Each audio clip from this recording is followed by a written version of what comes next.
All right, so let's talk about the chicken list. As far as the chicken list goes, um, we recently call this thing a chicken list. The chicken list talk is because there are certain people. There's three types of people that exist on planet Earth. Right. First type of person is people that you are that you know. Okay, that you know really well. It's easy. These like your mom, your best friend's parents, maybe your neighbors, maybe. Okay, like people who you had no problem calling. You know, you called them up. You're like, hey, I need to do an appointment. Can I come over? Cool. All right. So there's usually typically anywhere between 5 to 10 of these people, depending on how social you are and if you know people. The second group of people are people you kind of sort of know, also known as the acquaintances, the NAS, and we'll refer to them as chicken list in a minute. Okay, these are people who you have a relationship with some way, some shape or form. Like if you looked at their face, you would know them, and they look at your face and they know you. These are like the wavy neighbors. Okay, like you're like, hey, what's up? Hey, okay, and those people, or maybe people you're just not comfortable calling. The easiest way to figure out if someone's on your chicken list is when you think about them to call them to make the phone call, you go, nah. That's why we call them the nahs. You're like, nah, no, I'm not gonna call my ex-boyfriend or girlfriend's parents, or I'm not gonna call, my old teachers or something like that. Okay, all my ex-boss, I'm not gonna call them. All right, so that's now in that group. However, there are typically anywhere from 50 to 150 people, and sometimes even more in that group. Okay, people you have some kind of contact with or connection to, but they you just have connection with them. Okay, and then the third group of people are people you don't know at all.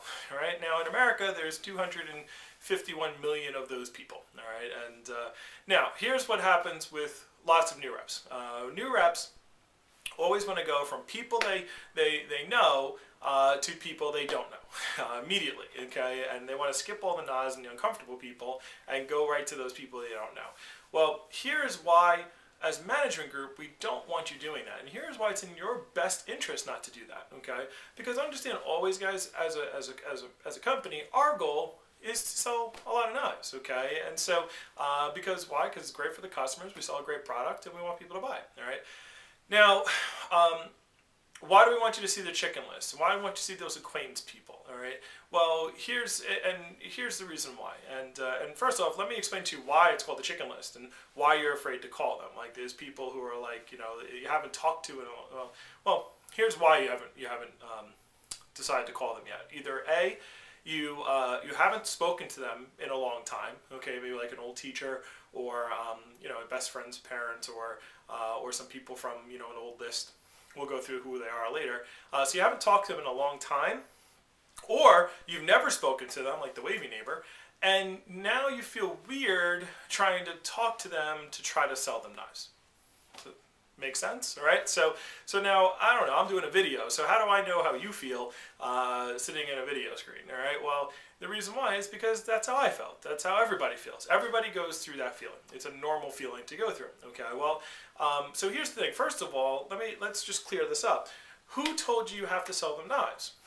Okay, you get paid a base pay. You're paid regardless of the sale occurring, and the only way people can see Cutco is if you show it to them. Okay, they don't have an option to buy Cutco unless you show it to them. So the point is that you're making this fear up. Like, oh, I have to do something to these people, and you don't have to do anything to them. You show them Cutco. That's it, and they know it exists. At the very least, they know it exists. All right, so here's why we want you to go to those people immediately, and you have to change your frame of reference. Okay, so remember I said these are contextual videos. All right, here is the main reason for your benefit that you have to see these people as well. When you see, there's two reasons why someone buys Cutco from a representative. Because they trust the person. There's a level of trust. All right, I would never buy something from somebody I didn't trust. If that makes sense.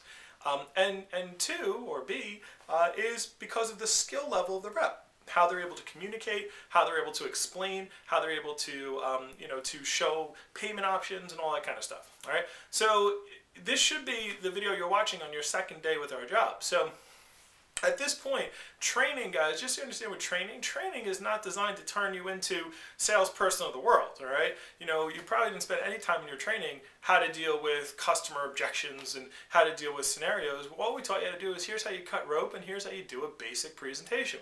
So why do reps do really well right out of training? Well, the reps who do really well, and if you're doing really well, it really doesn't have to do with your skill level yet. It has to do with your confidence and your belief and you have trust, okay? My first sale was for my dad. My dad, I got halfway through the demo. I literally was reading the presentation to him. About halfway through, he didn't even get to cut the leather.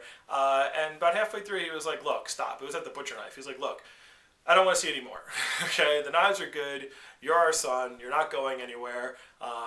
We'll take it. And I was like, no, Dad, I want to finish. He's like, look, I don't know anything about sales, but I think when the customer says they'll take it, you shut up and write up the order. Okay, and so that was my first one, and so he bought not because, and by the way, my father, who told me not to take the job, it's not a real job, it's a scam, get a different job, all that stuff. As soon as he started cutting rope, he cut the rope with every single knife I had. Okay, cut up almost my entire thing of rope, supply of rope. I had to go back to the office. Was because he saw the products were good, and I'm his son, and he understands that I'm not going to cheat him as far as that goes. So he's like, all right, I believe you. All right, that had nothing to do with my skill level whatsoever. And the next demo, you've heard this in training, the person said I wanted to buy a homemaker, and when I said, so would you like to go ahead and get the homemaker? They said, yeah. And I said, really?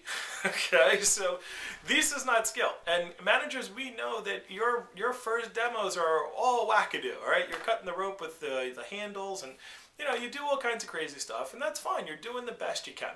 And so, but you have so much trust, as long as you have belief in the product, as long as you're like, look, you got to buy this. It's amazing. You're going to use it every single day for your life. As long as you have that enthusiasm and confidence and the trust is very high, then skill level isn't really necessary. And that's why reps make sales their first weekend.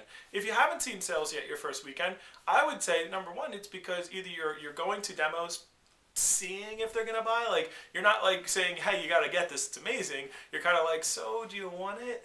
Okay, what do you think? You might not even be doing the close, okay? And so the skill level is very low, and then if your enthusiasm's low as well, then forget it. Then how they trust you, but you're not really trying to sell it to them. You're not showing them any enthusiasm, so they're like, well, you don't believe it, why should I believe it? Okay, so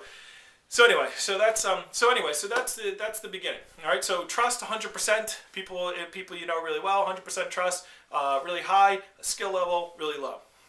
All right, so who cares? Now, when you see people you don't know at all, okay, so you got people you know really well, you got people you don't know at all. Well, let's talk about trust and skill. All right, well, first of all, how much trust do you have of someone who doesn't know you at all, who has no contact at all? You're none, zero. They have no trust. You're the knife salesperson, okay? And you get to the house and they're like,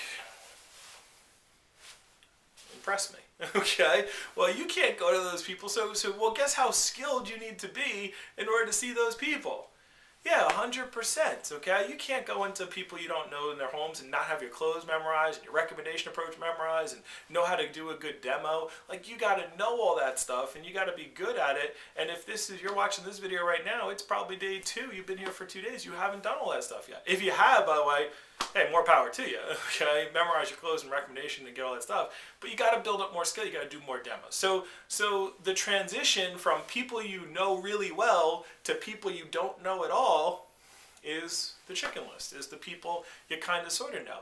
Because they know of you, they have some trust, maybe 50% trust. You were in their 3rd grade class, or you dated their daughter or their son, or I've seen you across the street, I know where you are, or you do my hair, or I do your hair, or something like that, or I do your mom's hair, some kind of connection there. You went to school with my daughter or my son. There's some kind of connection there. So you have that. So they have some trust to you, okay? They at least know who you are in some way or shape or fashion, and you're getting more skilled. Like, at this point, you're probably, every demo you do, you get better, and you probably have noticed this if you've done, 2 or 3 demos. You're like, okay, next one, okay, now, I gotta do that better, I gotta do that better, and you're gonna get better every time, all right? So I know the rule in my office, we don't want you to seeing any recommendations, none, okay, zero, okay? You can't call anybody you don't know, other than like people your mom refer you to. If your mom says, go see my hairdresser, that's cool. You can just say, hey, you know my mom, okay, or someone from your mom or dad's work or something like that. But if you're getting a referral of a referral, like you go and see your mom's hairdresser, and then the hairdresser gives you her clientele, and you're like, oh man, I got 200 recommendations to call. You are not to call any of them yet, okay? Do not call them yet. Wait until you've gotten at least 15 to 20, and I would say the more you practice, the more you see people in that chicken list zone, the better you're going to be when you get to the people you don't know. And by the way, once you get to the people you don't know, there's nothing after that. Like there's no like people you really don't know. That's it. Once you get to those and you learn the skills, then now you get trust high, and you can learn how to build trust with the customer, and you already got your skill level there, and your skill level allows you to build trust, and that's how you get to FSM.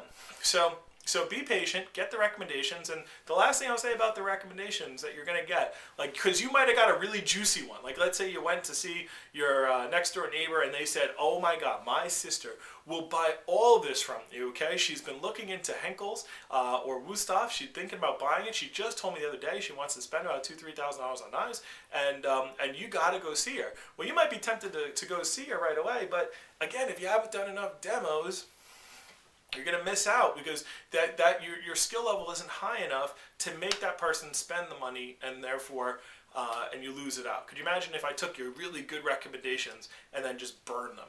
Okay, well, you'd be pretty pissed off. Well, that I see new reps do it all the time, because they start calling those people too fast, and they don't have the skill level, and they take what would have been a homemaker or a signature set or an ultimate set, and they turn it into a trimmer sale or a spatula spreader, and then they look back at it 2 weeks later and they're like, oh my God, I could have, if I would have known this technique, I would have used that with that lady. I could have sold so much more, and you don't want to be that person. All right, so chicken list, go to the NAS, call those people, all right, and watch the content video to show you who those people are.